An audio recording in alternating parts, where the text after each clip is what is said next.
Shalom, peuple de Dieu, cette pensée est spécialement pour toi, tirée de Luc 1, du 5e au 20e verset. La Bible parle de Zacharie et d'Élisabeth, le sacrificateur, et de sa femme. La Bible dit que c'était des hommes justes devant Dieu et qui observaient de manière irréprochable les commandements et les ordonnances. Une réalité s'oppose, c'est qu'ils étaient âgés et stériles. Exode 23, 26, la Bible dit il n'y aura pas de stériles ni de femmes qui avortent.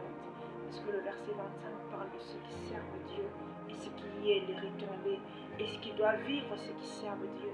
Zacharie servait Dieu et la stérilité ne devait pas être son partage.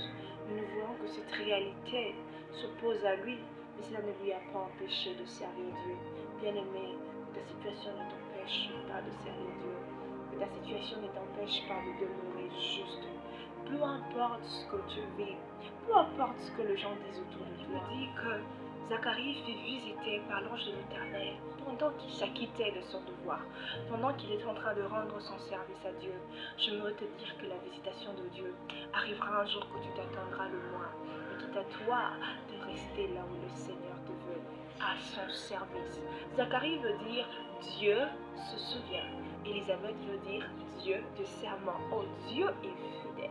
Dieu est le serment qui est sa parole, le serment qui est sa promesse. Dieu avait promis qu'il n'y aurait pas de stérile ni des femmes qui avortent.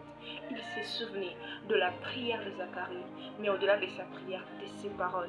Et la Bible dit, l'ange dit à Zacharie que ce fils que Dieu te donnera sera une joie, pas seulement pour vous, mais pour tous ceux qui vous entourent. La visitation de Dieu ne te fera pas qu'à toi du bien, mais à tous ceux qui t'entourent, bien-aimé. Dieu demeure fidèle. Et que j'aimerais te dire que la parole de Dieu est plus puissante que les signes, car c'est de la parole de Dieu que découlent les signes. Les signes sont engendrés par la parole de Dieu. Ce n'est pas le contraire.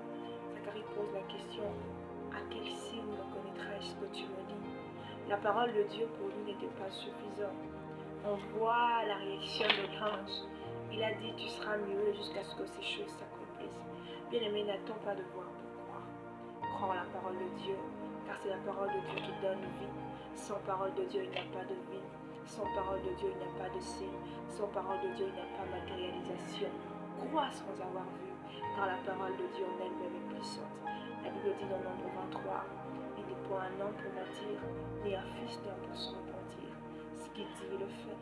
Ce qu'il promet, il le réalise. Crois sa parole. Que Dieu te bénisse.